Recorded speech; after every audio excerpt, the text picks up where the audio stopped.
I can't think of a better person to answer this question. But really curious to know from you the origin of this word.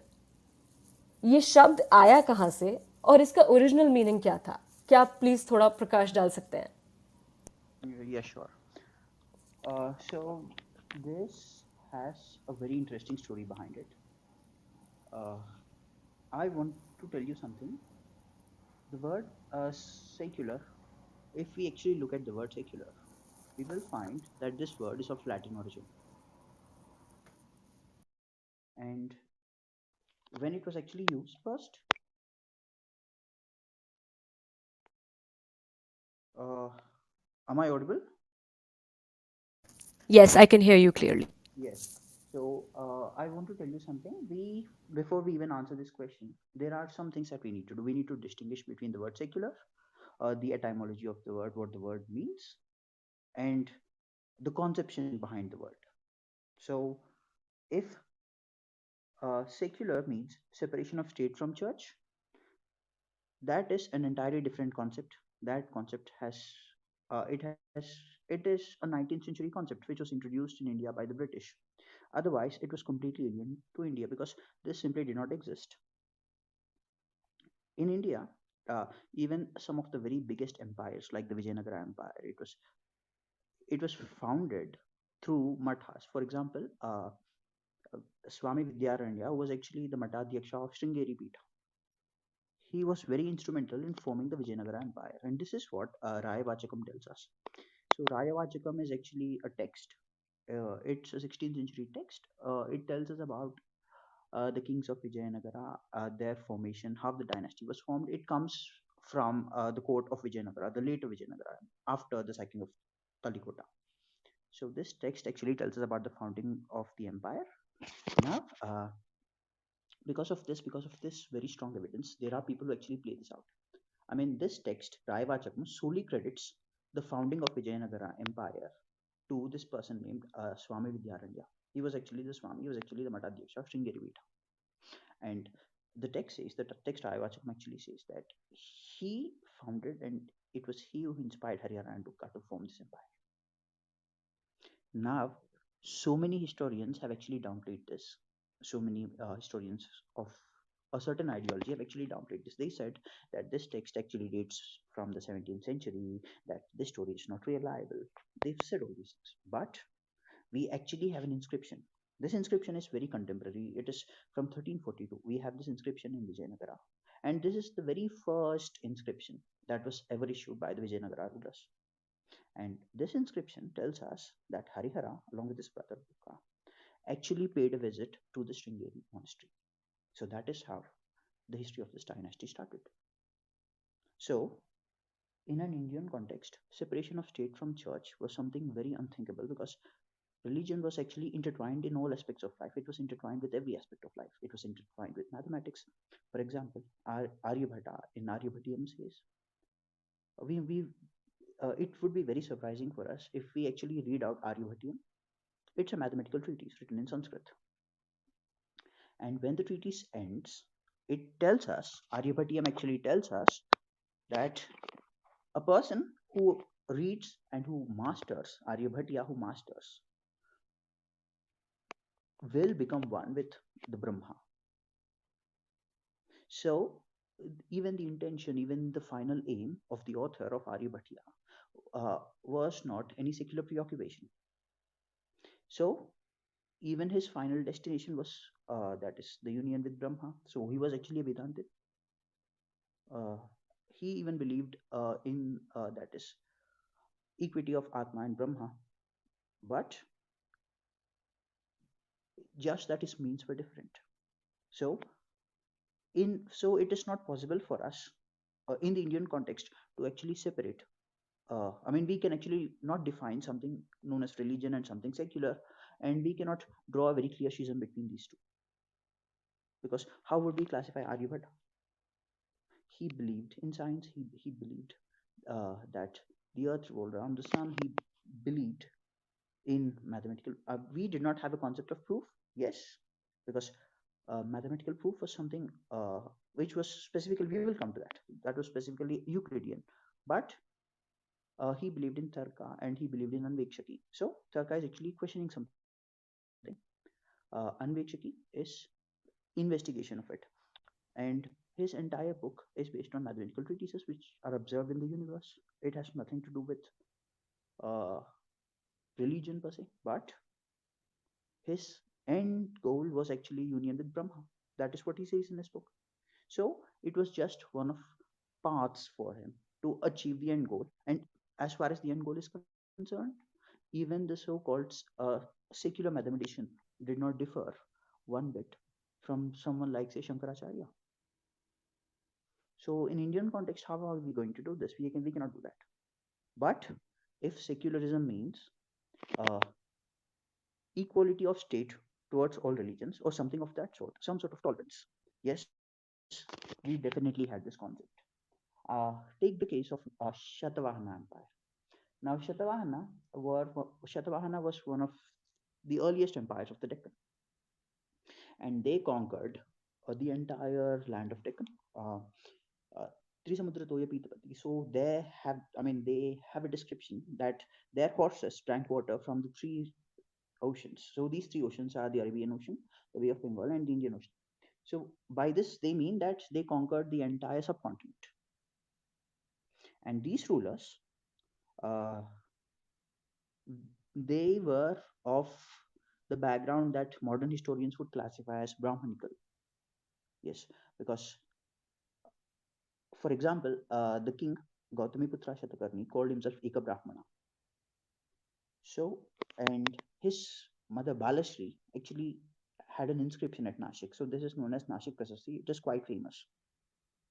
And this inscription was about uh, the king Gautamiputra Shatakarni, the battles he won, the kings he defeated, his conquests and everything. And it finally says that he was a he was very much about them. He was very much inclined to dharma. Then it tells about his dharmic activities. Then about various kinds of yajnas he performed. For example, it says he performed Gavamayana, Ashwamedha. Now, these are what they call, what they classify as very Brahmanical. The historians classify as Brahmanical because these are the yajnas which are mentioned in the old Vedic texts, like the Shatapatha Brahmana and everything. So, are the Shatavahanas Hindu? If we use the word Hindu, yes, they are definitely Hindu. In this case, they are definitely Hindu. But this very inscription ends with sponsor of those caves, those Nashik caves to the Buddhists. So here we have a case of a very extremely conservative Hindu emperor gifting caves to the Buddhists. So what do we make of this? Take the case of Ajanta. Ajanta is now very famous. Everybody visits Ajanta, but the caves of Ajanta were actually sponsored. The very inscription inside Ajanta actually says they were actually sponsored by a person, by a king named Harishena. Harishena was a Vakataka king. Now were Vakatakas were actually Brahmins, and his Gotra was Vishnu Vriddha Gotra. So even the Ajanta caves were actually sponsored by the Brahmin kings. Now, if secularism means tolerance towards or sponsoring all the religions, yes, we definitely had this concept.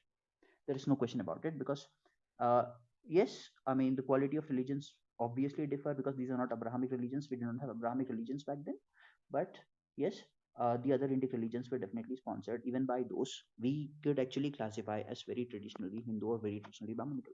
Uh, the word you prefer. The Nalanda University was actually built by Shaiva. Uh, his inscription was right there, and it says he was an Ekadashi. So, who's an Ekadashi? Ekadashi is a person who actually reads the Ekadashi mantra.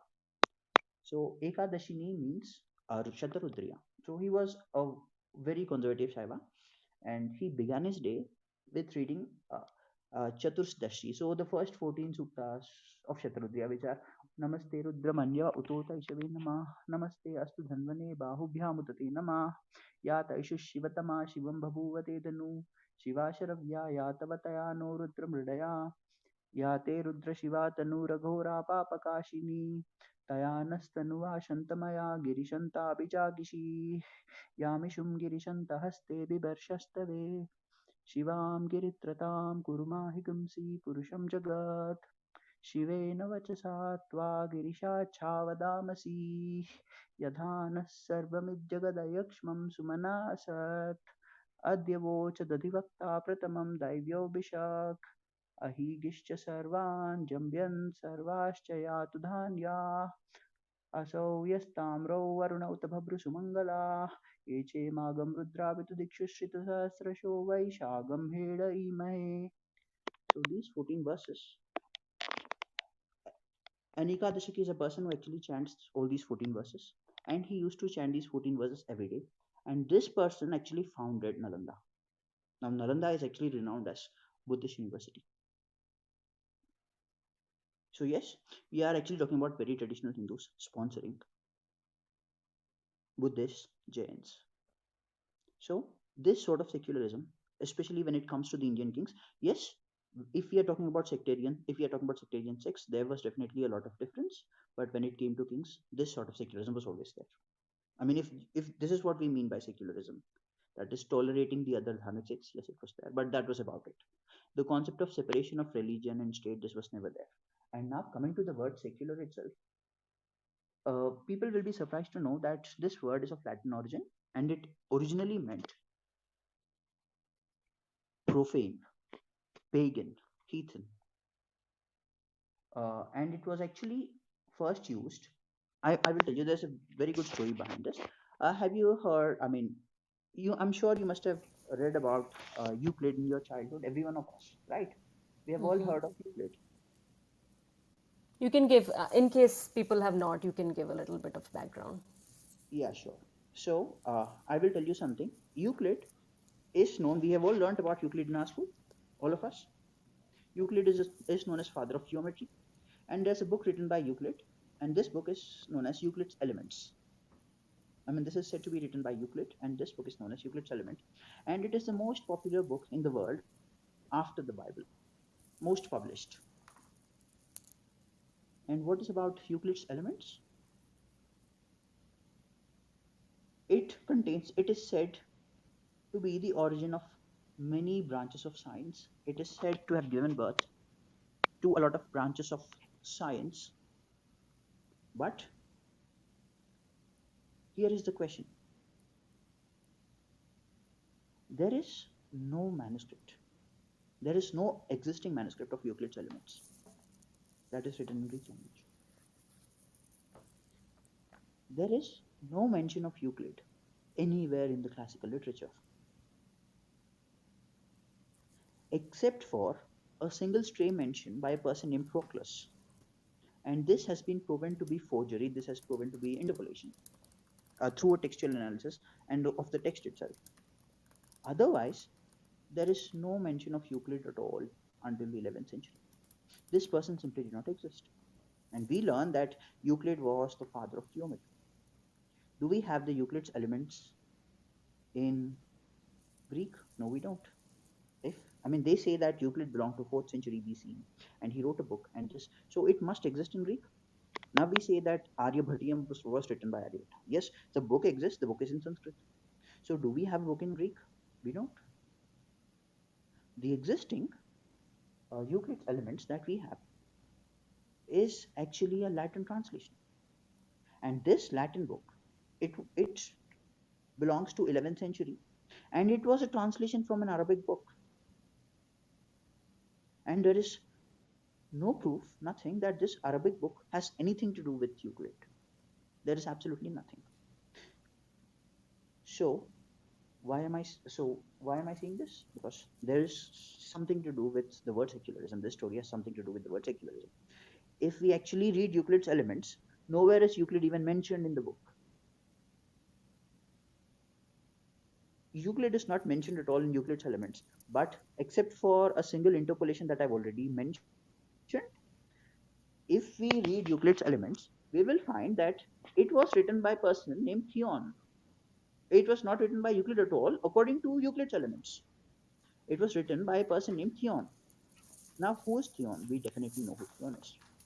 Theon was a librarian of the University of Alexandria, of the Library of Alexandria. So Alexandria had a very large library, and it had at least 600,000 books. We know that this library was burned down by Christian mob, and Theon was actually the last librarian of Alexandria. So if we read Euclid's Elements, we will find that Theon is the author of Euclid's Elements and not Euclid. This person Euclid has no textual attestation. He's simply not there. He began to be mentioned after the Crusades in the medieval age. So there is a historian named David Fowler. His name is David Fowler. I can actually share the mail. I've asked him the same question. Also, a Professor C.K. Raja has also asked him the question. So this is his answer.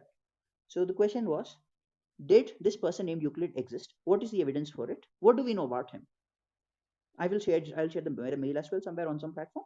But his answer was to our question. His answer to our question was nothing. We know absolutely nothing about Euclid. And the second question we asked, do we have any source from Euclid? Then he says the earliest source of Euclid is from 9th century, and this is closer to us in time than Euclid himself. And this person, David Fowler, is an award-winning historian, and he has written several books on Euclid. This is what he has to say. So this is not some sort of fringe theory. The thing is, the Westerners like to keep their castle on. They don't want to rock the boat. So some things, when we ask them, we will be surprised by what they have to say. But this person has actually written so many books on Euclid. When we ask him for proof, this is what he has to say. He has not mentioned this in his books. So why am I talking about this? So Theon was actually the librarian of the Library of Alexandria, and he was one of the last pagans. He belonged to the 4th century. By this time, Christianity had already become the official religion of Europe. You must have heard of Constantine. So Constantine was the first Christian king,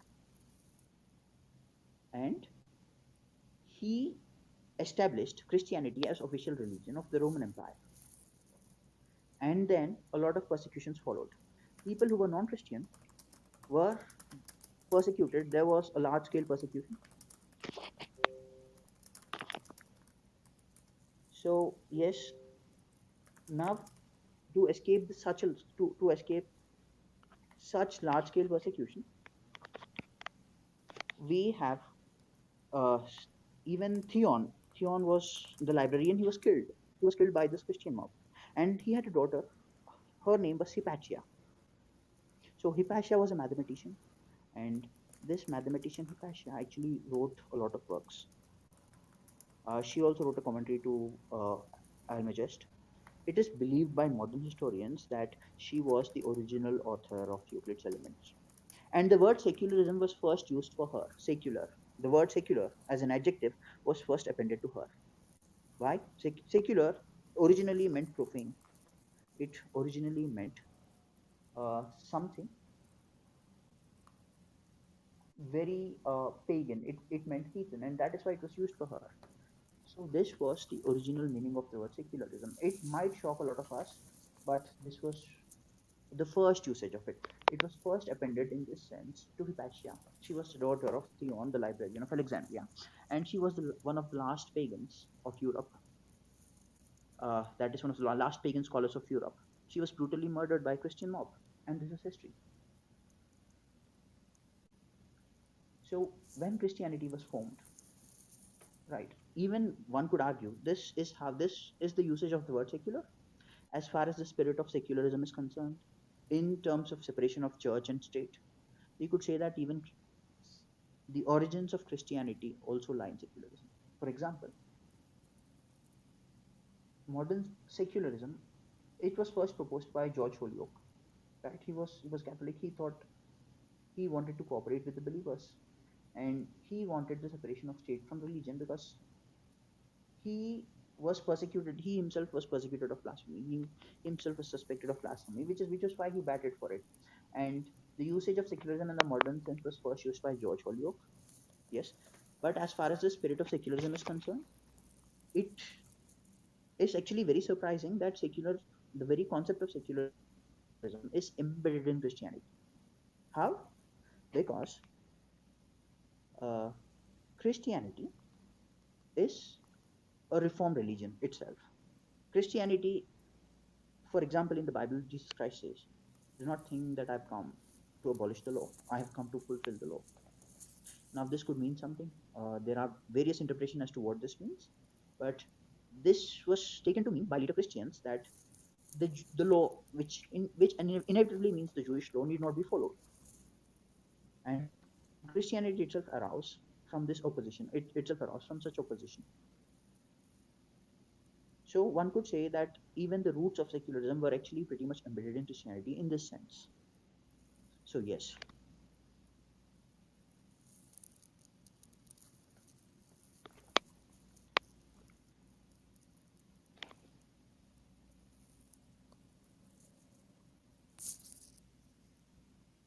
Sorry, Tia, I think we didn't hear the last part. The last part was, can you hear The me? last line, I think. Yes, we can. Yeah. Yeah, so the last line was, I meant to say even Christianity in its origins, Christianity can actually be, the origins of secularism actually lie in the spirit of Christianity, because Christianity itself abolished the law.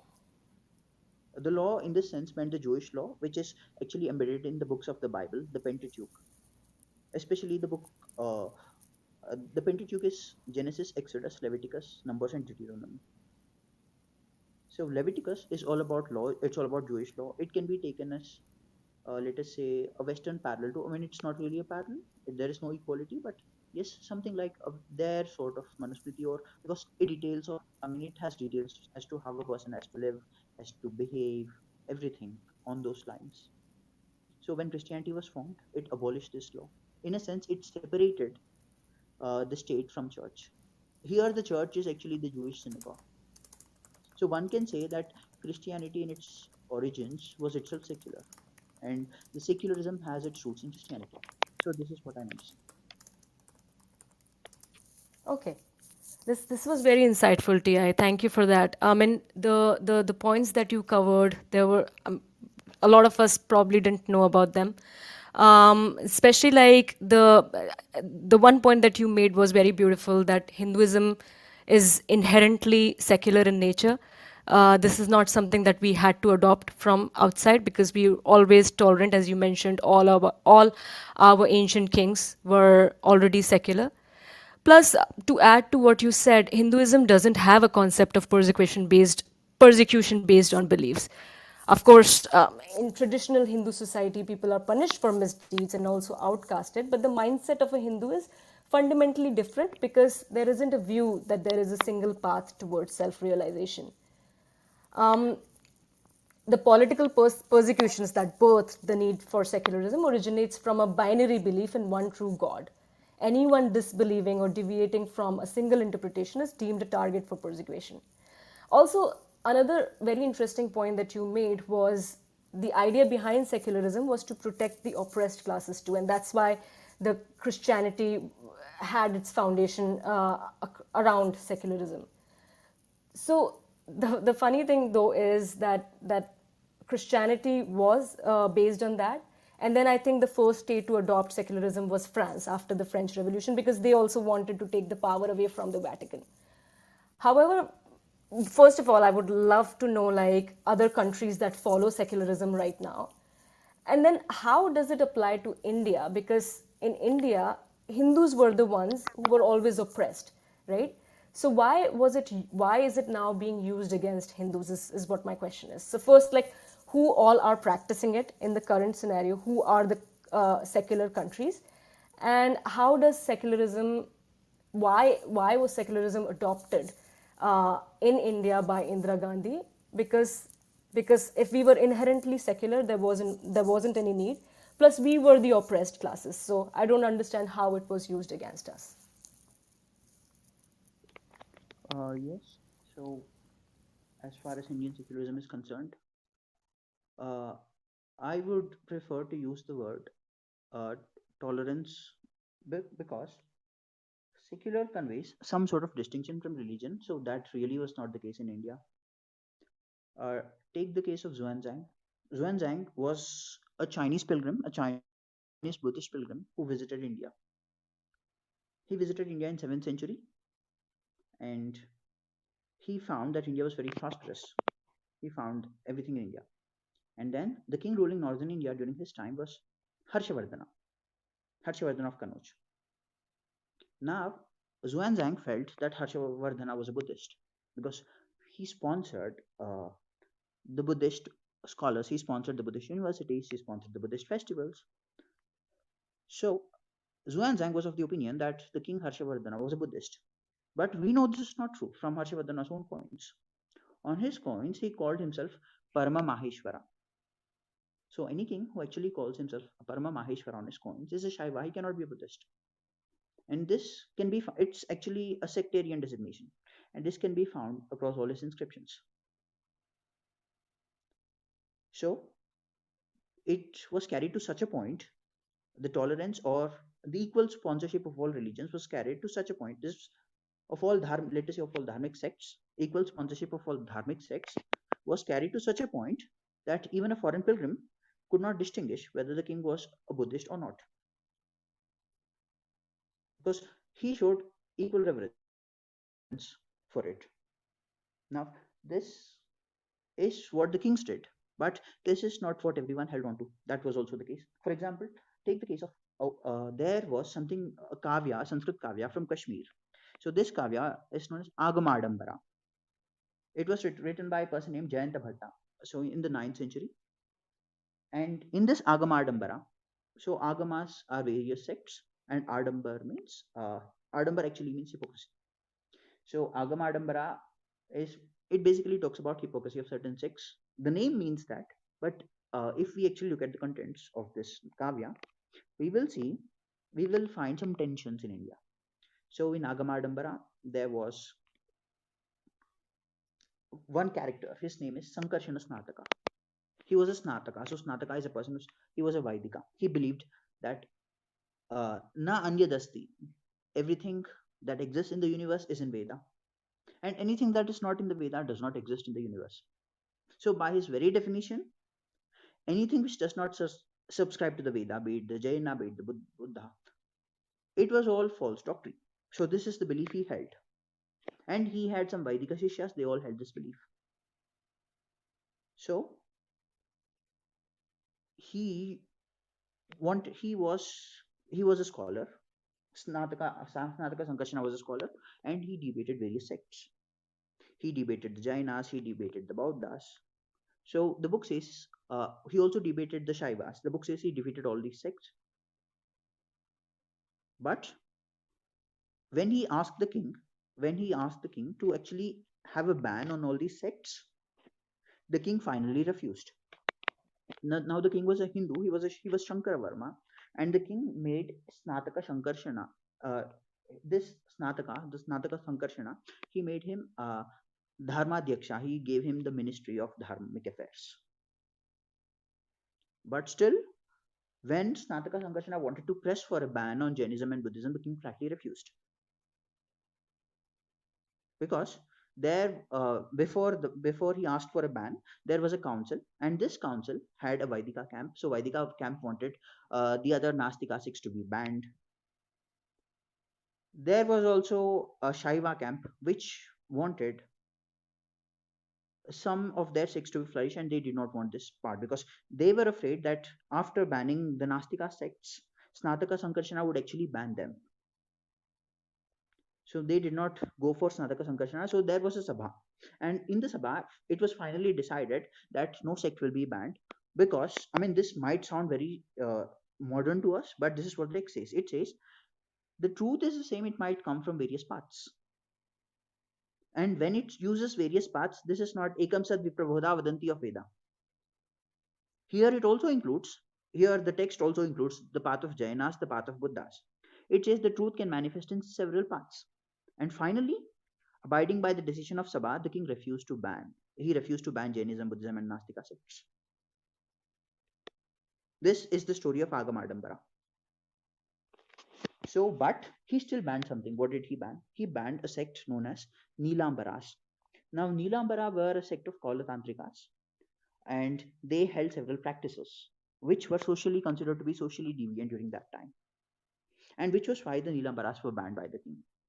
So he banned this sect not because he was intolerant towards them, he was not because he was intolerant towards their ideologies, but he felt that this sect posed a certain threat to the social order. Yes, when such a thing happened, when they felt that anything posed threat to a social order, they were very quick on banning it. But if it meant only about philosophy, religion, or belief, the kings generally did not ban it. We hardly have any instances of it happening. Yes, there is some literature, there is some Tamil Shaiva literature where we have a few instances of, uh, let us say, I am talking about instances like Sambandar and Appar. These are exceptions. Otherwise, uh, the question of persecution, and even in these cases, right, even in these cases, they were not just one sided. It happened from both the sides. But we know that these documents do not come from the same time as those 9 hours. There is some gap. So we are not sure about the authenticity, and we are not sure about the historicity. We cannot be 100% sure. And even if it were the case, it was not just one sided, it happened on both the sides. And it was actually an exception. Otherwise, most of the Hindu kings have been very tolerant towards all sects. That is one point. So So, you yes, please go ahead. yeah, to just add to this, and I don't know if you wanna you're going to cover this later on, but your message is very correct. But unfortunately, like if I connect it to today's scenario, we also see some Hindus blindly trying to accept everything, right? Like keeping Jesus in their puja and visiting Muslim shrines, etc. While those from other religions use sometimes as weak points for full scale conversion. So sometimes, like I think that the secularism or tolerance is a bit too much when we think about today's context. Yes, s- this this distinction was actually made even by the kings of the yore. For example, the king Ravishekara. Ravishekara was actually king. He was a Saindhava king. Now, Saindhavas were a dynasty who ruled the present-day regions of Sindh and Kutch. And this king was tolerant to such an extent that he allowed Muslim merchants to actually establish bases in his city. He allowed the Muslim merchants to actually establish their colonies. But uh, he allowed this. But the moment they began, the moment it came to his ears that they were slaughtering cows, he abolished their entire colony. Then he did That's not good to follow any know. sort of secularism. So he was tolerant. They were tolerant as long as uh, they did not disturb the prevailing social order by any sense. So that is not true anymore, right? So the moment any person disturbed the prevailing social order, then they were simply banned. So this king immediately evacuated all those Muslim merchants from his colonies. So yes, this distinction was kept in mind even by the kings of Europe, who were open even to sponsoring people of other religions, even to tolerating the people of other religions. But when it came to certain things, like especially when it came to cow slaughter, or when it came to points which the Hindus are very sensitive about, this was not the case. Even take the case of Zoroastrians. So the story goes that the Zoroastrians, I mean, we are all told the story that the Zoroastrians come to India and they seek refuge in India because they were persecuted in Persia. And the king allows them on certain conditions. One condition is that they should give up beef. Two, they should dress like Hindus. They should dress in the tradition of Hindus. They should not carry the Persian clothes. And three, they should not step in certain colonies, in certain agraharas. Should not do that. So there, even when people were allowed, even when persecuted refugees were allowed, the king himself, here the king was was Chalukya King Jarir Rana. The king had certain conditions, and this sort of secularism that we know today, that was not practiced. That was never practiced in India.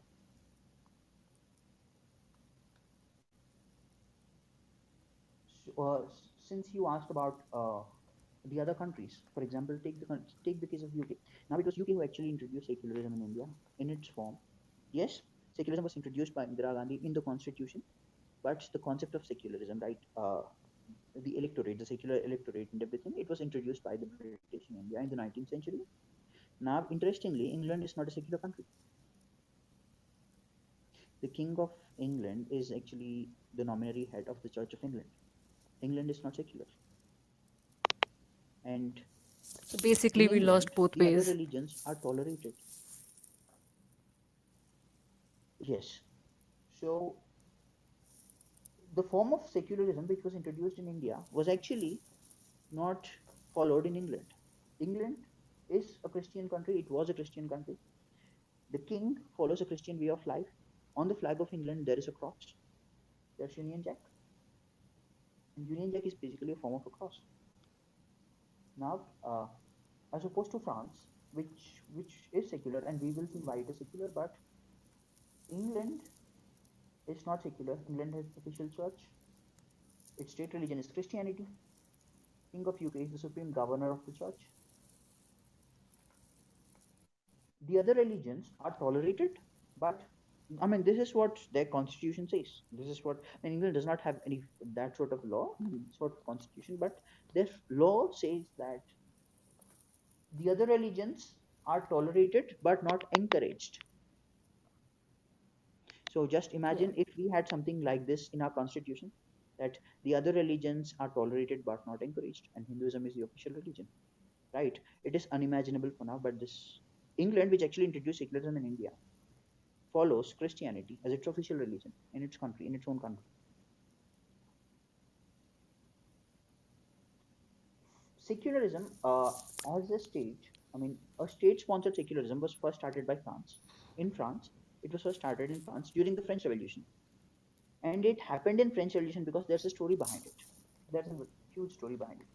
So France is a Catholic country, and most of the French are Catholic adherents even today. So even when England became Protestant, after King Henry abolished the Catholic Church in England and England became Protestant, French was still Catholic. And even to this date, most of French, Roman Catholicism is the largest religion of France. Now, it so happened that in France, uh, the Pope had absolute powers. Even the king, I mean, this was known as ancient regimes. Before 1789, before the French Revolution, this was known as ancient regimes. And in France, the Pope had absolute power. And he used to impose sin tax. Uh, and the head was, because it was basically a diarchy. Even our concept of parliament, right? We have a concept of lower house, we have a we have a concept of upper house. This basically comes from Christianity, because in Christianity they had rulers and they had the church. So the ruler and his representatives took uh, the lower house. The church and its representatives took the upper house. So this bicameral legislation is actually Christian because it originated from Christian kingdoms. And in France, so France actually had two heads. One was the Pope and one was the king. And this was ancient regime before the French Revolution. So during the French Revolution, they actually overthrew the king, but the Pope and the Church actually backed the king. They backed the ancient regime. They said that this revolt of the people were very tired with the king. They did not want the king at all. But the Pope backed the kingship. The Pope said, "You cannot remove this king. He is legitimized. He has every authority." So, so when they were pushed to this point, they did not hesitate to even remove the Pope. So they said, "No, we don't want this. We want complete separation of religion from state." And then they passed laws. So when they passed laws, then immediately they stripped the Catholic Church. When the French Revolution succeeded, when they defeated the king, because the Pope sided with the losing party here, the Pope also had to face their wrath. And they basically took hold of all the churches in France. They stripped the Catholic Church, they stripped its power and influence. Uh, there was a tax known as status. So status is actually 10% tax, 10% of your income. Every person had to give this to the church. And the French Revolutionists abolished this. They abolished everything. The church became subordinate to the French government. And this is how the modern secularism, as we know, where in India, as it is followed in India, where actually the religious institutions are controlled by the government, has its origin. This origin is in France. Why did they have to do this? The reason is very simple. Because after the French Revolution, after the French Revolution took place in 1789, and the ancient regime was destroyed, it was completely it was utterly destroyed in this battle. And the revolutionaries came to power. So the Pope sensed danger. Now he had no authority in France. Then he was asking, because the church, when at the time of French Revolution, the Vatican Church held 15% of property in France, and it was very prosperous. It had all the riches. While the people were suffering, the church had all power. The church had all money. Now, because the Pope sensed that he is no longer in power in France, he wanted the French churches to transport money back to Vatican. The French revolutionaries saw what was happening. They saw that the French churches were actually transporting the money from France to Italy. So that is why they swung into action, and they established what we today know as endowment board. They basically said the property of Church of France is under the nation of France. It is not under Pope. This money belongs to us. This money does not belong to the Pope. So they established this concept where a church is under a state. They established this very concept because the church has its origin somewhere else. The church does not have its origin in France. It had its origin in Rome. It had its origin in the Vatican, and it had no hesitation in transporting the money, in transporting its own properties from France to Vatican. And the French wanted to stop this, which is why they made the French church subordinate to the Vatican Church. Now, very interestingly, we never had this. They have actually implemented this concept in India. In India, we never had anybody like the Catholic Church, which owned so many properties and which basically dictated people as to what they need to do. We never had any bicameral system where one house was held by the church and the other house by the king. Yes, the temples were places where people used, where people expressed their devotion, where people had a lot of devotion. They donated to the temples, but that was it. No temple had wielded any sort of political authority over such large estate. And this endowment concept was first introduced in France, and then it was introduced in the French colonies in India. Why did the French colonists introduce this concept in India? Because they felt that they needed the temple money. They wanted to manage the temple money in the territories they conquered. And after the French implemented the endowments in India, the British also implemented it. And that was how, even in the colonial period, Tirupati had the hundi system, and the money, the donations of the devotees at Tirupati temple went directly to the British. The donations of the devotees in the temples of Coromandel, directly in the temples of Yanam, directly went to the French. In temples of Pondicherry, even the Mylapore temple, which I mean the Mylapore that exists today, not the old Mylapore which is under the St. Thomas Church. The Mylapore that exists today, even its donation went to the EIC, the East India Company. The East India Company used to collect this. So this was basically first, this very concept of having temples under the state was first introduced in France because they had a legitimate reason that an external church, an external authority was actually usurping their property. But it was again implemented in France by France in India, which absolutely had no such condition. It is also implemented. It was also implemented by the EIC, by the East India Company, and after India became that is independent, the independent India also follows the policies of the ex-colonialists, and that is how even today the temples are managed by the endowment board, which is basically controlled by the government. So this is entirely colonial legacy. Otherwise, no person, if we actually look at the inscriptions, if we actually look at the older inscriptions, every temple had some properties assigned to it, and there was a clause. This clause was very oft used, it was very oft repeated, and this clause said, as long as the sun and the earth remains, this property belongs to the temple, and any person usurping this will be afflicted with these many those Shastris, it was considered equivalent to Brahmahatya Pataka, usurping the properties of temple. So in ancient India, there was complete separation as far as this was concerned. No person touched temple property. No king, no queen. And it was followed with a lot of deprecations. The usurper of temple property had to suffer. Now, this is something the, this current establishment of having temples under the government is colonial, and it is inspired by French Revolution. It was basically used as a revolt against the Pope, but the circumstances dictated that we have it now here in India.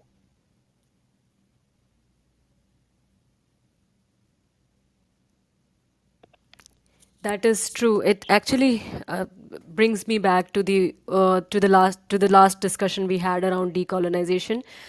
जिसमें like we just basically mimicked everything that was colonial without thinking through, and we just copied everything. So it feels like it's independent, like we are in an independent country, but we're really not, because everything, all of our setups are colonial in nature. And जिसकी वजह से अभी हम लोग हमारे मंदिर सफ़र कर रहे हैं, as Hindus we are not able to set up any educational institutes to, there so much bias. You covered a lot, and there were a lot of like great points there, and the most interesting point that I thought was कि जितनी भी ये so called secular countries हैं are basically not secular in nature.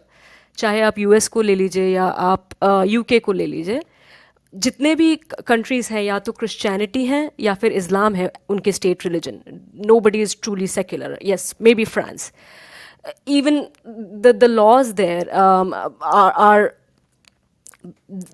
like the way you said that there are boundaries. जहाँ तक जैसे अभी हमारे यहाँ we can't even talk about cow slaughter because cow slaughter freedom of food की वजह से basically people deny it, and there are so many states that allow it, even though it was such an important part of Hindu identity. The wearing of burqa is banned in France, Belgium, Netherlands, and even Sri Lanka. लेकिन हम लोग यहाँ सोच भी नहीं सकते ऐसा. Multiple marriages are forbidden in most Western countries, including the US. लेकिन यहाँ पर we do have different laws for different people.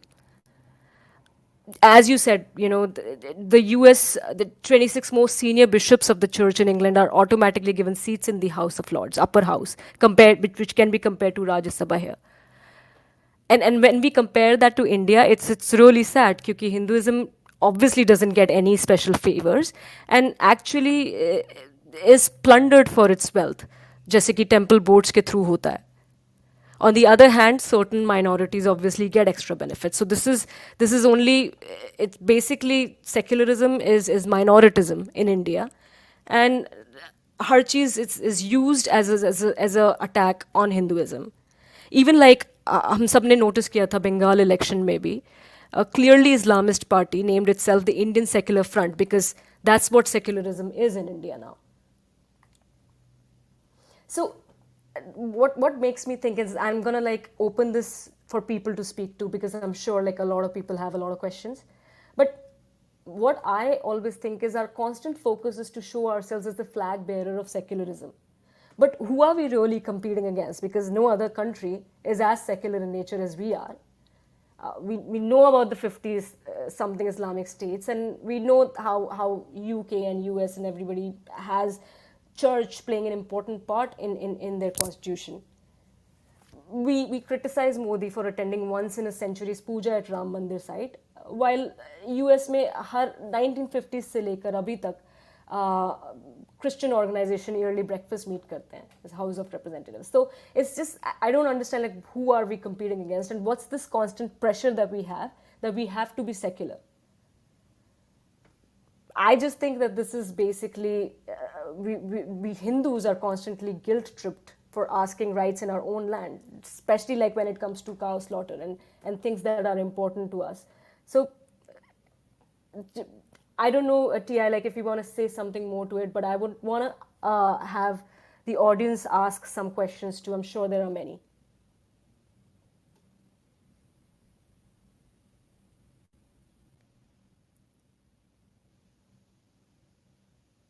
All right, so let me see who all have raised their hands. I'm going to allow some people.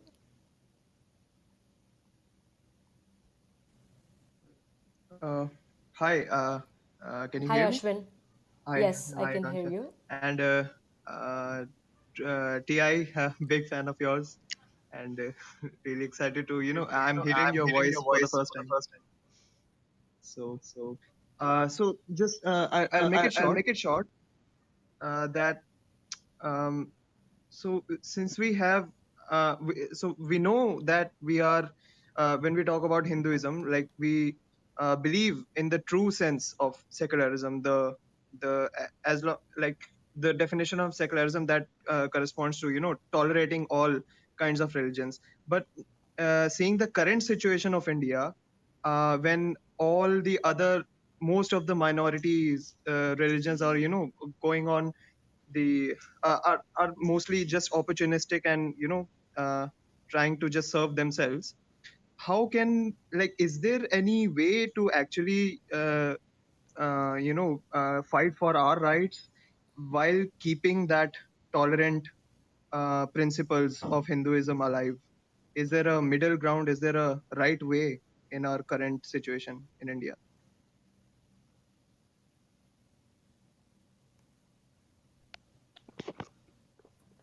Hi, Ashwin. Thank you very much. This was a very good question. So, as far as the middle path is concerned, Madhya Marga is concerned, I believe we could be assertive about, I mean, without being really very distant, without being, we could be assertive about some things on which we cannot compromise, and that I believe is the middle ground. So, if we are to talk about the Madhya Marga, right, this particular path where uh, this particular path is not something new. We have had this in the past. So, what is our experience in dealing with such cults or such religions? Take the case of uh, a king. There was a king in India. There was a king in Kashmir. His name was Harsha, and in Rajatarangini, this king was actually referred to as Turushka because he believed like one. Now, by ethnicity, he was not a Turk. So, when he was actually referred to as Turushka, he was not ethnically a Turk. He was not religiously a Muslim. He was a Hindu king, but he indulged in such activities which led. I mean, he broke murtis of gods. He broke temples. He looted temples, and so because the king behaved in such a manner, he was referred to in Rajgarangini by Harsha. He was referred to as Turushka. So Turushka is the word that was used in Sanskrit literature to actually refer to the Turkic invaders of India. Initial, so as far as the Hindu kings are concerned, take the case of uh, the Solanki rulers. The Solanki rulers were early rulers of Gujarat. They were rulers during the time of during the early, I mean, from 10th to 13th century basically. And Mula Raja was the founder, and they actually tolerated a lot of Muslim beings. They tolerated Muslim settlements in Somnath. They even built a mosque. And on the mosque, there are two inscriptions. This is very interesting. There's a Sanskrit inscription and there's an Arabic inscription.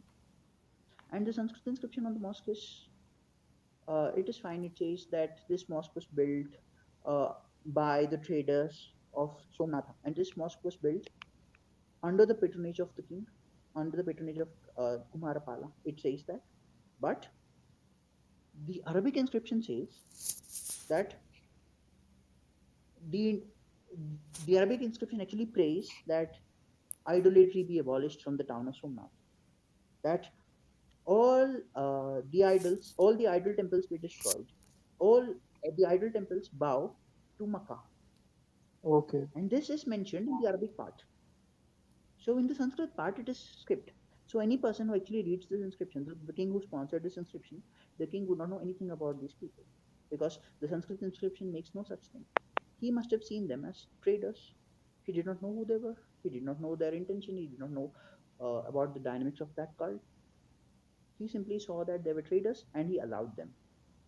So there was a very large colony of Arab settlers in Somalia. And when Ghaznavids actually invaded, these settlers were the people who actually showed them the paths to the temple. They were the people who actually helped them with vital information, vital local information. which helped the Ghaznavid invaders to conquer and to destroy the temple. This, that sort of secularism that did not fail. Now take the case of Maharaja Ranjit Singh. He took Badshahi Mosque and he turned it into a stable. He turned a portion of it as a stable for his horses. So why did it come to this point from there? Because during the time of Kumarapala and Mula Raja, we had no idea about this guy. By the time of 1800, we pretty well knew what it was. And then there was Banda who took, there was a Sufi grave, there was a grave of Sufi named Sadruddin. So Banda burned his grave. And Banda was actually a ruler of a large regions of Punjab and Haryana for around 6 years. So with experience, even the response of the Hindu kings also changed. Earlier, they were very tolerant towards this sect, but as with time, even the response changed. Now, Yeah. If we are to assert something, we need to take, for example, now this was an extreme example. These were extreme. If we are to take a middle path, take the case of Krishna Deva Raya. He was, uh, yes, there were during the Vijayanagara days, there was a colony of Turks inside Hampi.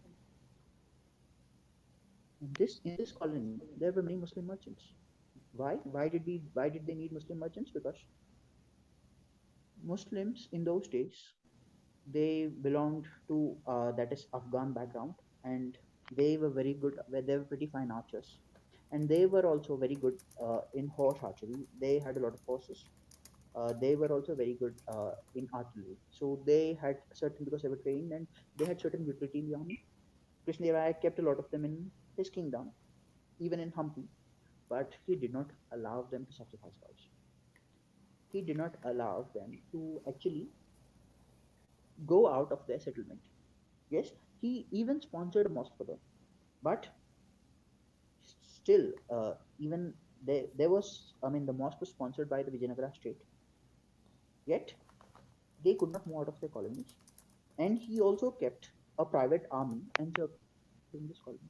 So he actually took a middle path where he was assertive enough. Krishnadeva Raya was very assertive.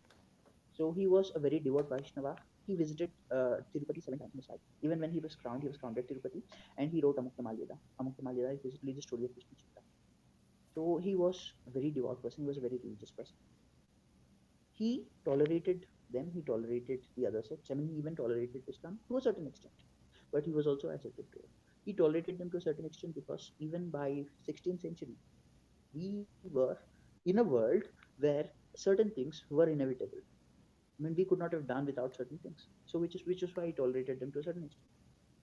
And yes, he allowed them liberty to worship. He allowed them liberty to exist, but within some limits, within the limits of civility, within the limits of social uprightly. So, I think middle path is where, as you suggested, middle path is very good. It was adopted by certain things in the past, and it actually worked very well. But it is very easy to drift from the middle path, and when we drift, it will be. I mean, the situation becomes harder. Yes. So this is what I believe. So I guess, I okay, fine. sorry, I I want just to want add to say one sentence there. Sure. Yes. Okay. So I mean, so what I understood from that as long as the utility they provide us exceeds the threat, the potential threat that they could do us, uh, it's fine to engage, but we should always be cautious of, you know, uh, not being harmed. Yeah. So that's it. Yeah. So Thanks for I your think answer. I want to. So, sorry, there's echo. Go ahead, Ti.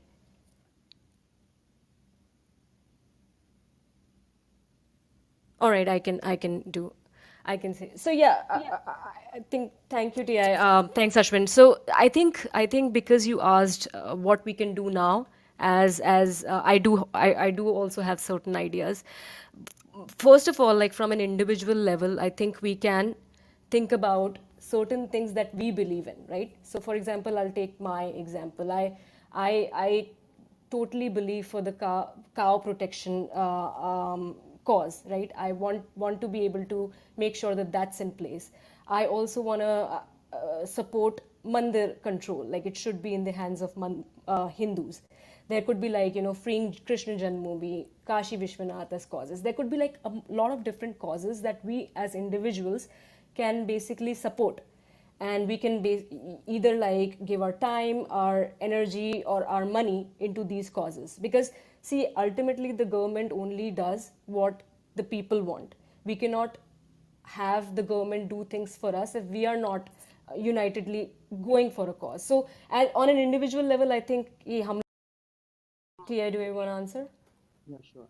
So first of all, I mean it remains to be unsaid that the least one expects is equality. I mean, is it is very surprising that we are asking for this, but yes, there is no equality in the constitution. Article 30, for example, allows the minorities to establish their own institutions, right? And it conveniently forgets to give the same right to the majority. So the discrimination actually is alive in the constitution. And it is very surprising that India is the only country where the majority of a religion is actually discriminated against. Uh, Article 29, Article 30, the Constitution. For example, Article 30.1 says all minorities, whether based on religion or language, shall have the right to establish and administer educational institutions of their choice. So yes, the minorities have a right. We all know about Saint Stephen's. It's a very famous college, and this college has 50% reservation for Christians. This was established by Christian missionaries in 1888. It had nothing to do with the formation of India. It was established by Christian missionaries. Now, this Saint Stephen's College has 50% reservation for minorities. 50% of its cadre, that is 50% of its pupil, 50% of its alumni are Christians. But that is fine if they want to administer a college of their choice. That is fine. But this college is directly funded using the public tax money. So, how is this secularism? By any stretch of imagination. This is because the Constitution have given them this right. The Constitution have given the rights of such colleges. What is the proportion of Christians in India? We don't know. We don't know the numbers. But as far as the census says, they are a minority. They are just 2%. That is what the census says. But the proportion of colleges they maintain is very disproportionate. There are churches everywhere. There are colleges everywhere. Right? Just imagine a 2% minority wielding such influence. Because on top of that, they have certain constitutional privileges that have been denied to Hindus. Now, the St. Stephen's College recently received a 3,000 crore grant from the center, and it is a part of University of Delhi. Now, it has its own syllabus, and there was recently a dispute between the University of Delhi and St. Stephen's. So the dispute was about the University of Delhi actually announcing it wanted a change in the syllabus, and it intimated the same to the St. Stephen's College. But the St. Stephen denied this. The St. Stephen said that they are not bound by any authority, any higher authority, that they are a minority institution and they have the right to run it because the Constitution says they have the right to establish and administer educational institutions of their choice. This is straight discrimination. This is as discriminatory as it gets. Now, Hindus do not have such a right to administer an institution. They don't have the right to say no. If the center dictates, they cannot say no. If a Hindu establishes a Hindu college, then the syllabus will definitely be dictated by the government. And a Hindu cannot say no. But a Christian can say no. A Christian college can actually say no. And these minority institutions are they are funded by the center. They are funded by the government. This is straight up discrimination. It is as discriminatory as it gets. So first of all, at least we should have certain articles amended which are purely discriminatory against the Hindus. That is the least we can do. We are still not there. The religious institutions, the government cannot have a say on religious institutions, because if they really believe in the secularism they preach, secularism is all about separation of state from church. So at least that, at least the separation of state from church, because, but the constitution says that all religious institutions except the minority religious institutions are under the government. So this is not even secularism in principle. We So certain steps, since we're talking about certain steps, I think these are the first steps. These are the preliminary steps that we need to take. There are certain inequalities embedded in the constitution. They have to be abolished first. So it should begin with temples and educational institutions. Then there are certain states. There are certain states in which Christianity is actually recognized as official religion. I mean, on a state level. For example, take the case of Mizoram. So here the government freely doles out in its budget. The government freely doles out everything to its churches, and they are appointed by them, and the appointees from the church become the heads of the state. Yes. So the secularism is only found. It is very surprising that secularism runs only in the states where Hindus are majority. Secularism has failed in Mizoram. It has failed in Kashmir. It has failed in Punjab. It fails where Hindus are in minority. So that is not secularism, right? If we really forget about Hindu assertiveness, we have not even come to the point of equality. So I believe that the discriminatory rules, uh, these discriminatory rules are actually at the level of state. They are established at the level of state in the Seven Sisters. They have to be abolished. Then the educational institutions, there has to be some equality in educational institutions. There has to be some equality in the temples. And the temples have to be free from government indulgence. This is the least that we could do. So that is what I believe. So forget about assertiveness. Right. We first have to attain equality. Then we can actually think of assertiveness.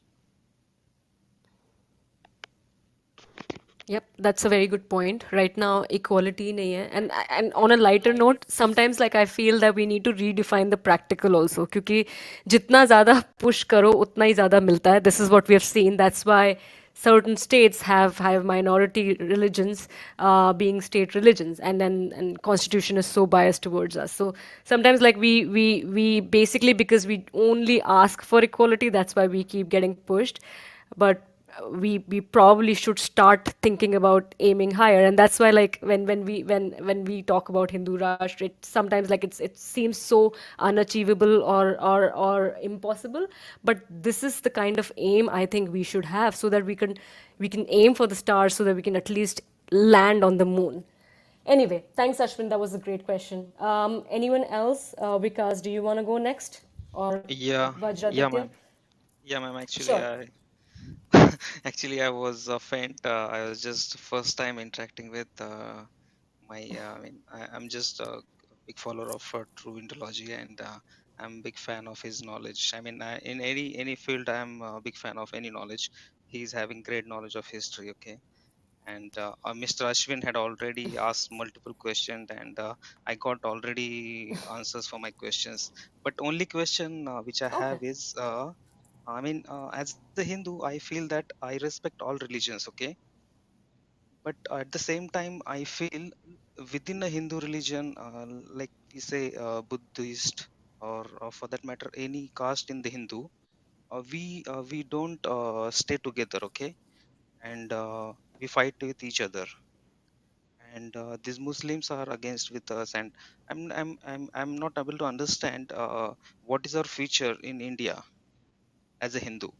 So I just want to understand from this guy what we need to do in order to secure my kids' future in India.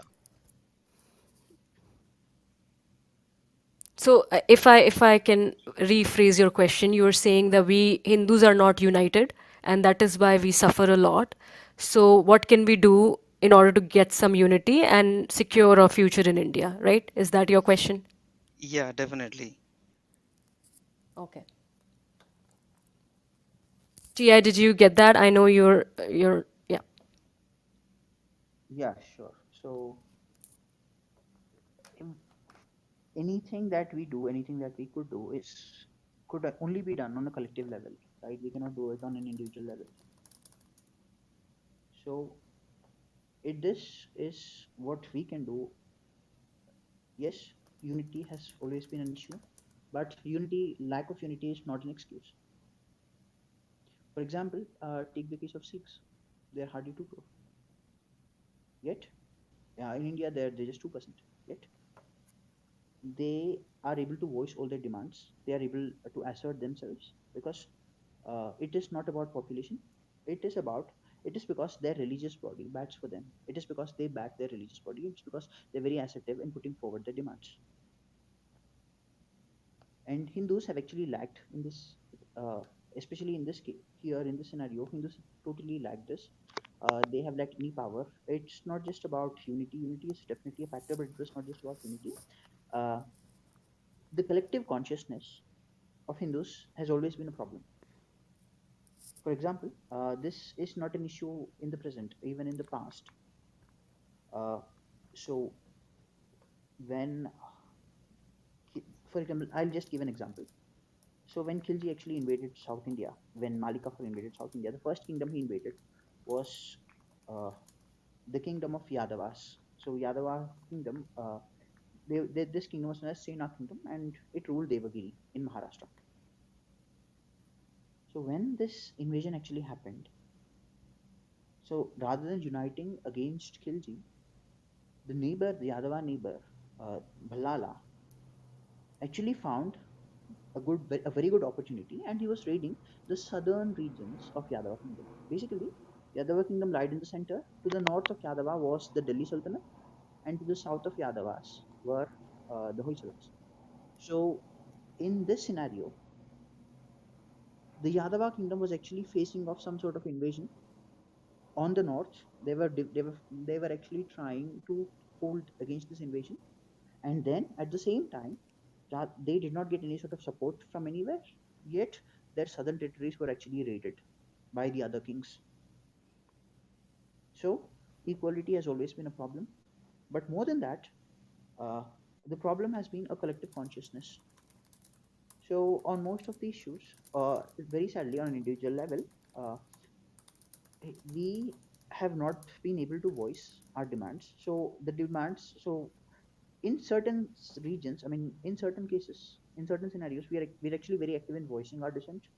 So especially when it comes to issues of caste, when it comes to the issues of community, many communities in India are very assertive, which is actually very good. They're very assertive, but the same level of assertion is actually missing. In case of,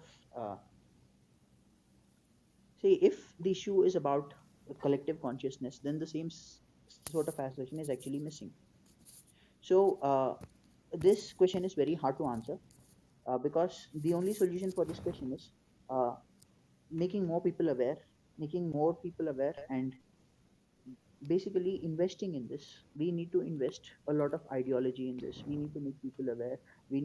There needs to be a rise in general collective consciousness. Yeah. Because any moment needs some sort of collective consciousness, and we have not yet reached there. We do not have so much popular support. If we had it, the movement would already have erupted. Nobody can stop that. So we are not yet there, and we have to be there. Yes. Yeah. Thanks, TI. I also want to add something to this. देखिए unity जो है because T I also said you know it's just such a complex for the lack of a better term religion कि unity पूरी तरीके से आना is very difficult because we are dharma teachers us to seek we're not believers, we just don't believe in things blindly, so we question and we seek तर्क करना, जैसे कि T I ने पहले भी बोला था. So this is always gonna be the case. So unity तो फर्स्ट ऑफ ऑल आ सकती है अगर कुछ बड़े मूवमेंट्स हों, राइट? जैसे कि राम मंदिर एक बहुत बड़ा मूवमेंट था जिसकी वजह से बहुत यूनिटी हुई, सब हिंदूज यूनाइट हुए, and that's how it became a reality. उसी तरीके से we need to think about like issues that are really important to us, जैसे कि टेम्पल कंट्रोल है including Kashi, Krishna Janmabhoomi etcetera. Right to education है, जैसे कि हम अपने इंस्टीट्यूशंस बना सकें, और काउ स्लॉटर. ये तीन, I am just like bringing up these three, but this type of movements we all Hindus have to start supporting, and we have to start it from our homes, and then eventually it'll become big as the organizations also support it, whatever the Hindu organizations are. So politically, we are seeing some level of unity now. That's why so-called Hindutva governments, जो हैं, they are getting more acceptance from जनता. लेकिन धीरे धीरे धीरे धीरे, like as TI also said, जितना हम aware होंगे, जितना हम educate करेंगे अपने घर से और अपने लोगों में, अपने network में, उतना ही ये चीज़ बढ़ेगी. और again I just love this quote from Yogi ji कि हिंदू कभी निराशावादी नहीं हो सकता. हम लोगों ने बहुत बुरा बुरा देखा है in the past, and Very things are true. Actually like things are actually getting a little better now. Like we unity will come when there is something to unite for, right? Abhi jab tak threat nahi dikhega, jab tak we don't unite. So that's what I say. I gave three examples: temple control, right to education, and cow slaughter. Maybe these three could be the biggest things that we all Hindus support, and that's how we unite and come together. All right. Yeah. Just a Thanks, last Vikash. question. Yeah, just a last Vikas, question. we want to give Okay, other okay, people okay. chance to. Sorry. Yeah, sorry. Sorry. Thanks, thanks. Bye. Thanks for understanding. Yeah, not an issue. All Thanks, right. Vikas. Thank you very much. Thanks so much. All right. Indrashis. Thank you so much for having me. I have this just one question for True Indology. Now, Yeah. as I have read to going through the Rig Veda, I found four verses talking about the beef. Now, the beef which was discussed in the Rig Veda was buffalo beef. The beef that was consumed was basically buffalo and also the male buffalo. Now, do Hindus consume beef at the Vedic age, initial Vedic age? And if uh, Hindu stopped, the modern Hindu stopped, I think, which started in the Chanakya age, where Chanakya mentions a cow as a national asset. Now, what's your view on that about cow slaughter and the beef The beef consumption? consumption. Thank you, sir. Thank you, sir. Yeah, sure, Indrashit. So this is actually very controversial. So the question is where we are coming from, right? There are certain verses, and there is also a verse, "Unmo by cow." So Sorry. one Can one can actually Vajraditya? Can you go on mute? Yeah. yeah, sure. Sorry, I was hearing an echo. Yes. So if we take certain verses in a certain context, then they could be seen in such a fashion, and this is not something. Okay, I'll tell you where I'm coming from. So there is a scholar named Shatavadani Ganesh, right? He is an impeccable Sanskrit scholar. He is basically a Shatavadhani. So you can ask him 100 questions at once, and he will answer you. I mean, basically, uh, that is what a Shatavadhani does. And Shatavadhani Ganesh has actually written an article. He is a traditionalist. He is a very strong traditionalist. He has written an article, right, where he actually talks about references to beef, references to cow slaughter in the Vedas, in the texts, even in the Mahabharata. For example, he says when Bhima actually went to the court of Virata king,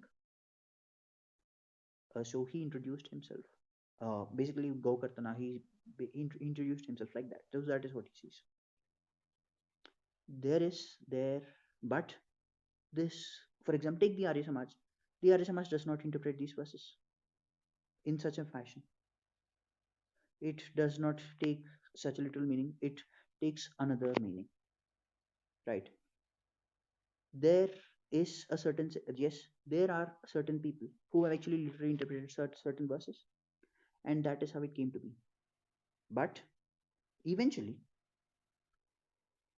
the Vedic age, there is a certain difference between we have. I mean, in the Vedic age, and then there was Mahabharata. So according to one of the students of Shatabdani Ganesh, even the river Chambal, it's the original name of Chambal was actually Charmavati, and Charma it was named Charmavati because, I mean, this is what he says.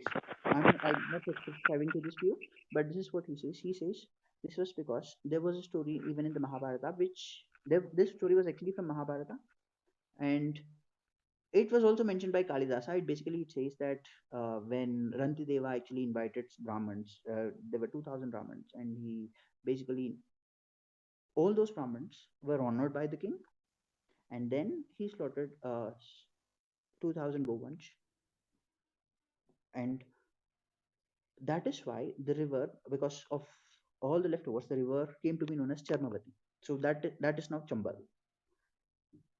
So this interpretation, it obviously does not go well with the majority of people, because Hindus, with this we can read this both ways. So if there are people who say, if there are people who literally take the meaning of this, then there is the word aganya. Now aganya actually means something which is not violable. It is inviolable. It's something which cannot be slaughtered. And aganya was actually used exclusively for cows. And even in the Valmiki Ramayana, Bharata basically says, Bharata is very angry. Bharata, when Bharata comes to know that his mother actually sent Rama to the forest, then Bharata gets very anguished. And Bharata says, you have committed a crime which is equal to kicking the cow with your feet. So, kicking a cow was considered a very heinous crime. And in the Uttarakanda of Mahabharata, in the Uttarakanda, finally it says, it says something to the effect of victory to Brahmins and cows. So, Go Brahmana Vijay. So, Go Brahmana was actually a very commonly used phrase throughout the Sanskrit literature, and it meant that uh, even the cows were regarded very highly. So, as far as the Vedic literature is concerned, there is also something known as Madhuparka. Now, there are different interpretations to this. Obviously, there are not just the Arya Samaj. There are certain Hindus as well. There are many Hindus as well who do not agree with this interpretation, but there are some like Shatavdani Ganesh who actually do. So they say that this Madhuparka actually involved. It was known as Go Madhuparka. Go Madhuparka. So in Go Madhuparka, actually, it actually involved when you invite a guest, they allegedly slaughtered a cow for the guest, and that is why there was a king in the Vedic age, and the king's name, his title was Atiti Gua. So a guest had to be served gua. According to this interpretation, a guest had to be served a cow meat. So that was why his name was. He was Atiti Gua. So yes, there is a certain section. Even if we actually look at Sayanacharya's commentary on the Rig Veda, so Sayanacharya has a very large commentary, and in the commentary you will occasionally come across such verses. How we interpret those is left to us. There is a section. Even we don't even have to go there. Take the case of Rama. So Rama is claimed to be vegetarian by a certain section. He is claimed to be non-vegetarian by another section. So one section believes that because Rama was a Kshatriya, there was no problem in Rama eating meat. This obviously does not go well with, let us say, a certain Vaishnava interpretation. For example, I want to talk about a certain Vaishnava sect, Nimbarka sect, or uh, Pushti Marg. So Pushti Marg does not believe in this concept. Pushti Marg does not believe that Lord Ram could ever consume anything of that sort. There are certain verses in especially in the Aranya Kanda, when let us say that goes on hunt Rama and Lakshmana go on hunt. Now if we read this, take any translation, take Sheldon Bullock's translation, forget about Sheldon Bullock, take translation on IITK website, you will find these verses. So that is how that is how the verses are there. Now even take the case of Mahabharata, as I just said, the story of Rantideva. If you look at the translation of Ganguly, now, Ganguly is a great Sanskrit scholar. He has translated the entire Mahabharata, and he was not leftist. But if you see there, you will actually find that Rantideva actually served cows. So how do we interpret this? So there is a certain section which has believed that, and there is another section. This will be a shocker. You can actually go to YouTube. There is a record of Agnichayana. This Agnichayana is from Pranjal. It is uh, so Agnichayana is a Vedic yajna. It is Atiratra, and it is very rare these days. And it is conducted by Strautas, who are traditionalists, and they are masters of Vedas. And this Strauta yajna is actually found. It was conducted in 1975 in Kerala, in Pranjal. So when this happened, the priest said in the video, he's captured as saying that they had used cows until recently. for the sake of yajna. This could be very shocking. So what does this mean? This means that the same verses, now the verses I'm talking about, take the verse of Ramayana where Lord Rama allegedly shot antelope and Rama and Lakshmana allegedly ate meat. The same, if we look at the same verses in Gita Press translation, wherever we find meat, we will see phalni, and right there. We will see phal, not meat, in the translation. So they have interpreted. I mean, this is not a very new interpretation. This is not a novel interpretation of the Gita Press, but there are certain Vaishnava sects who actually interpreted these verses. They believed from the very beginning that these verses do not refer to meat because Lord Rama, Bhagwan Ram actually says in the Valmiki Ramayana, he says that when I go to Vanavasa, I will live the life of a sage and I will subsist on vegetables. That is what he said. I will subsist on Shakahar. I won't touch meat. I will live like, let us say, an aesthetic. So I won't touch anything related to meat. I will subsist on fruits. I will subsist on herbs. I will subsist on ground, on those available in the ground. So here is the thing. There is there are certain people who have actually interpreted certain verses in Vedas or in ancient Sanskrit literature. They have interpreted certain verses and they have come to the interpretation that these verses mean that cow beef was actually acceptable in India. There is another section which has used certain other verse, the same verses, and they have argued that these verses don't mean that cow is slaughtered. Cow is always agandhya. That cow is always worshipped. And even in this Gomadhuparka, right? Even in this Gomadhu, there is also a choice. There is an alternate. In the same Brahmana, it mentions that he leaves it to the choice of Atithi. So the Atithi can actually conduct the Gomadhuparka, or he can simply say, "Oh cow, you are the mother of Rudras. You are the mother of Adityas." He can also say that. So this interpretation, this has been there from very long. Okay, so that let us say we will leave that to interpretation because not just the outsiders, there are certain traditionalists also who have interpreted those verses as referring to him. But but a majority of Indians, a majority have always interpreted those verses as, I mean, they have not seen those verses as referring to anything related to beef. Right. So we will leave this to interpretation. Let us see what the inscriptions say because the inscriptions actually give us a light on how the majority of India thought about it. Right.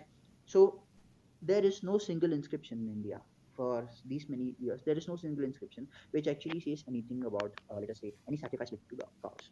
Even the Gavamayana Yajna conducted by Balashri, Gavamayana, it was not, it had nothing to do with cow sacrifice.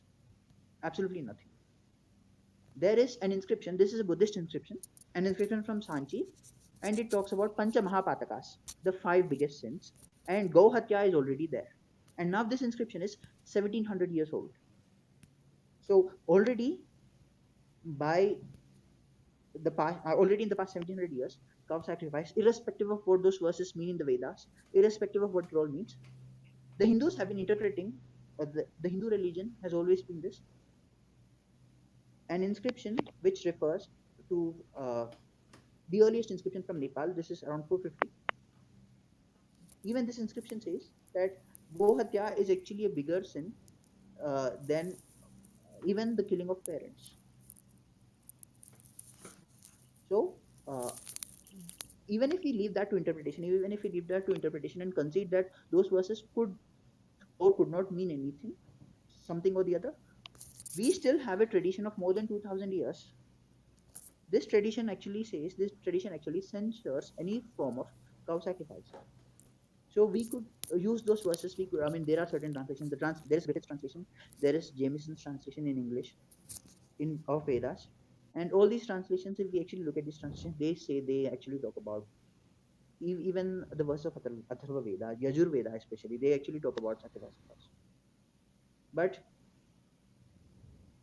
the Hindu tradition has never read those verses as such, at least in the past 2000 years. Even if they did, that still did not mean that a cow can be killed because cow slaughter was always considered to be a very heinous crime in all the inscriptions. And this was the only issue which actually united Hindus. Even as far back as 1850, even when the Mughals were ruling India, any slaughter of the cow actually led to violent riots from the part of Hindus. Even when temples were demolished, the Hindus did not react. so violently. The Hindus did not react so much. But when a cow was harmed, it automatically led to any sort of revolt of Hindus. So even when Mughals were ruling India, there were certain regions where the Mughals actually relaxed this. And this, some people say that this is a Sanskritic concept, but it really is not. Because even the ancient Sangam literature of ancient Tamils, even in Sangam literature, there is Puranuru. So Puranuru even says, it asks, so in Puranuru, there is a war between two rival kingdoms of Cholas and Cheras. These are kingdoms of South India. So the king of the other kingdom says, I'm attacking your kingdom. You must take all your cows and all your Brahmins to safety, and then we will have this battle. And this literature is at least 1700 years old. So irrespective of what those verses mean, I mean, you could say those verses do not mean anything at all. They have certain symbolism. They do not mean calf. Some people say that they don't. Some historians say they mean milch. So Aganya is only the milch cow and not the old cow. So there are lots of interpretations. Even from a traditional standpoint, there are various interpretations. So even if we don't want to go there, even if we don't go there at all, the fact remains that for the past 2000 years, Hindus have taken this very seriously. Hindus have always worshipped cow. Even in Valmiki Ramayana, we find this. Hindus have always worshipped cow, and Hindus have taken this very seriously, the issue of cow, because they've always seen cow as the mother of as the mother of Rudras and Adityas, and then as a mother of all. So even when Hindus draw the images of cow, we will see all gods inside cow, Vishwe Deva, all the gods inside the cow.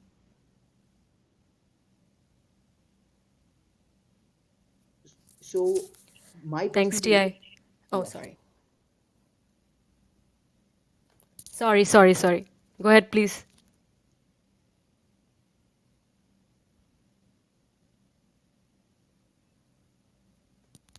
Mute, I think. TI.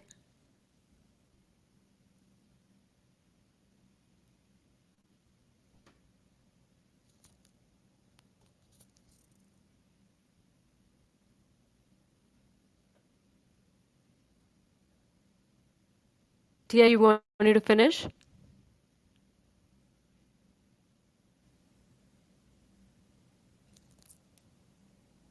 Yeah. Hello. Can you hear me, Indrashis? Yes, ma'am, I can absolutely. All right. I think I accidentally interrupted TI. I don't know if he had to say anything else. Yeah. He was saying something about the cow and the gods, and I wish him All to. right. Yeah. So he addressed the religious aspect. One second. Can you? Yeah. So he addressed the religious aspect, and again, he also mentioned, culturally, since the last 2000 years, cow slaughter has been a big no no, even by dharmics that are not Hindus. If you know about, I think one of his posts also, he mentioned Maharaja Ranjit Singh's first acts when he conquered Lahore was to put cow butchers to death. And the Marathas also did the same when they were victorious. And even up to the recent history, even someone like Gandhi, who we all can disagree with to a certain degree, he was also anti cow slaughter. So Hindus already have so much diversity in beliefs. But there are certain societal norms that we can agree upon, and I think ban on cow slaughter is appropriate, as Ti also mentioned. Another thing I wanted to say, like even from a Western perspective, it's funny because red meat, including cows, are getting banned in certain part of the West for health and environment protection reasons. For example, companies in Silicon Valley and certain campuses in the UK are banning red meat. But of course, like in India, we will keep fighting about this and we'll keep debating about this and only decide to blanket ban once it happens in the West totally. So this is also like another angle to think of. And as Ti mentioned, like culturally speaking, it's always been a very big uniting force for Hindus. So I think we all should still stand by it and oppose it whenever we can. All right. Anyone else? Namo Namaha. Excuse me, can I? So I had Vajraditya. Vajraditya, do you Yes, want to yes. go first? Yes. Am I audible? Yes, you are. Good evening, everyone. आपको नमस्ते, True Indology, Bhardwaj ji. I'm happy that I'm interacting with you. One of the things that I wanted to ask, जब भी ये secularism का बात आता है और ये सब होता है, the one issue that we often raise is of uniform civil code. मतलब एज अ हिंदू ये हम लोग के लिए कितना सही होगा यूनिफॉर्म सिविल कोड, क्योंकि बेसिकली सामान मतलब सेम लॉज हम चाहते हैं, और इसीलिए जैसे उनके मतलब मोर देन मल्टीपल वाइफ्स और ये सब पे रोक लगाने के लिए ही है, मतलब अगर हम देखें तो। But is it actually beneficial to us this uniform civil code? And इसके साथ जो एक और चीज थी मैं जानना चाहता था कि हम लोगों ने लाया था ये हिंदू कोड बिल जो हमने लाए थे, many of them, I mean, it was opposed by, as we all know, Sri Karpatri ji. But these, I mean, these bills, were they actually beneficial to us as a society? I mean, मैं इस बारे में थोड़ा जानना चाहता था आपसे। Okay, so Hindu Code Bill. Thank you very much for asking your question, Ajadya. So Hindu Code Bill was about. Sorry, I could actually hear my network. So I yeah. So Hindu Code Bill was about a certain issue. So Hindu Code Bill was introduced by Congress after freedom. Then, when Hindu Code Bill was introduced, India's then president, even sorry, Rajendra Prasad, he was completely against the Hindu Code Bill. He said Hinduism is a religion which reforms by itself. We do not have to reform it from outside. Hinduism has the innate capability to reform itself. Why are you imposing a bill which seeks to allegedly reform Hinduism, but at the same moment, you have not introduced any code bill to reform any laws of the Muslims, any sort of Sharia law of the Muslims? He was completely against this, and he even refused to sign at this point. So there has been a lot of change even in Indian politics. So back then, when the Hindu Code Bill was introduced, uh, Jan, Janasangh was right there. Janasangh was there in those days, and Hindu Mahasabha. So Hindu Mahasabha, especially Hindu Mahasabha, and opposed the Hindu Code Bill in the parliament. They said this bill was actually sponsored. According to them, the Hindu Code Bill was actually introduced to ruin the Hindu society, to destroy the Hindu society, and they actually wrote the external interference of this. So Hindu Mahasabha and RSS back then actually opposed the Hindu Code Bill. So if we look at the contents of the Hindu Code Bill, let us say that there are certain issues, there are certain things. If we just show the Hindu Code Bill to modern Hindus, most of them are bound to agree because there are certain things in the Code Bill which could actually be interpreted as some sort of Hindu reform. For example, after during the Code Bill, during the discussions, they actually banned the policy. So Hindus have always, I mean, Hindus have been majorly monogamous. They were not into polygamy, but there were certain cases of polygamy as well, and it was not banned. Now, with Hindu Code Bill, they actually sought to implement this. So the question they asked Nehru when Hindu Code Bill was implemented, they asked him why he was seeking to reform only Hinduism. So if India is secular, why did he not have to reform the other religions? So if polygamy was the problem, then there were certain other religions which also indulged in polygamy. So why were they not banned? So these were the questions Rajendra Prasad then asked. These are not the questions that we are asking today. These were the questions Rajendra Prasad asked then. So, but still, the Hindu Code Bill had popular support.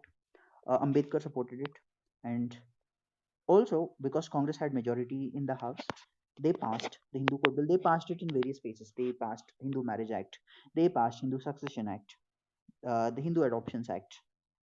So when all these bills were passed, it led to a certain opposition even from sections of Hindu society, from certain sections of Hindu society. So even Hindu society back then was quite divided. I mean, in this opinion, when it came to the Hindu Code Bill, the urbanized Hindus actually supported it, but certain conservative Hindus were in opposition to it. And it was not just conservative Hindus. Even the major parties today, right? So our Hindu Mahasabha and RSS back then they were not as influential, yet they all actually opposed Hindu Code Bill when it was introduced. Shama Prasad Mukherjee was actually, I mean, Shama Prasad Mukherjee in his personal life, he was not a conservative. He was a fairly liberal. He was fairly liberal, Shama Prasad Mukherjee. But yet, Shama Prasad Mukherjee once upon a time was a minister in the Congress. Yet he opposed the Hindu Code Bill. He simply said, why does the state need to reform? The Hindus have to reform themselves. Why should the state indulge in this? This is not secularism. If the Hindus want, they will reform it from within. Why should we reform this from without? But Nehru did not acquiesce to this demand. He went on, he implemented the Hindu code bills. And the Hindu code bills became a reality. And after the Hindu code bills became a reality, there were certain changes in the lifestyle of Hindus.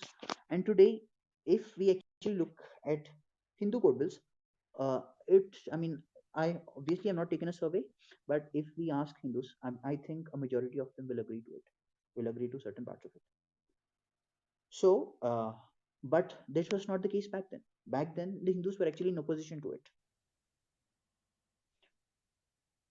As far as Hindu code bill is concerned, it is a done act. And modern Hindus, I am pretty sure, uh, they don't. Also, right? Also, even back then, there were certain traditional sects as well, which actually supported the Hindu code bill. So it was not a complete schism. So the opinion there has been diverse with respect to the Hindu code bill. Now, as far as Uniform Civil Code is concerned, uh, it basically gives more power to the state. It basically gives everything to the state, and it abolishes certain institutions. Now, as far as Uniform Civil Code is concerned, and Uniform Civil Code and Hindus are concerned, when the Hindus did not demand Uniform Civil Code initially, it was first introduced in Turkey, and it was introduced uh, especially in the communist and socialist states. The Uniform Civil Code was the norm. And because Indian constitution was actually prepared for it, there is a provision in the Indian constitution which recommends, it's a directive principle. It cannot be that is implemented. It is just a directive principle. But yes, the Uniform Civil Code actually exists even in the constitution. So the state shall seek to implement the Uniform Civil Code. If the state eventually ends up implementing it, there is nothing anyone can do. But as far as the Hindus are concerned, about as uniform civil code, I mean, it depends on what the Hindus are actually looking for, because uniform civil code only makes the state more secular. It only gives more power to the state. So uh, whether Hindus want the uniform civil code or not depends on what they're actually looking for. Are they, I mean, obviously, if a person is religious, if a person wants to seek, if a person wants to preserve his religious institutions, he will obviously not agree to the uniform civil code. But if a person wants to, I mean, if a person is nationalist to such an extent that he prefers a secular nationalism, a country, an equally treating secular country where no religious board has any sort of private space, then obviously that person will go with the uniform civil code. So here it depends on what we want finally. Do we want to be a society where deprived of every sort of religious institution, of every sort of sampradaya? Because uniform civil code actually gives absolute power to the center. It actually gives absolute. So yes, we can have a friendly central government today, we cannot have that tomorrow. But implementation of uniform civil code will also be a challenge, because there are certain cults, there are certain Abrahamic cults which will not give up. They will resist. And when they resist, we know that states are not powerful enough to actually stand up to them. And if it so happens, that the bill actually ends up implemented only, enforced only on Hindus and not on the others, then it will be disastrous. That is the worst case scenario. But yes, if all the Hindus are of one opinion that uniform civil code is beneficial to them, and if the state has the power to apply it in total, and if this, by this power, if the state, if this is what the Hindus and state believe that this is beneficial to them, and this can also be applied on certain other sections, and this helps in curbing their that is any sort of malicious effect some certain Abrahamic religions might have on the state, then it might be beneficial. So yes, it's a very trick question that you're asking. So yes, this is what I have to say about Uniform Civil Code. Thanks, TI. All right. So we'll have Vajraditya. Do you have any follow-up question, or can I move to Srihari? You can move. I just wanted to say one thing. Just few months ago, I read this book uh, by Gary Bass. I don't remember the title about them, in which it was talking about persecution of Hindus in Bangladesh in 1971 war. Before that happened, and the establishment was well aware that it was Hindu persecution, but yet they have showed it as some kind of, they secularized it in simple words. And many of those people occupying the corridors of power are from Kashmiri Pandit community. I mean, just ending myself in this conversation, that I feel very bad when I read that thing, that they were the torchbearers of secularism, and for that they did everything, and they paid the Yeah. worst price.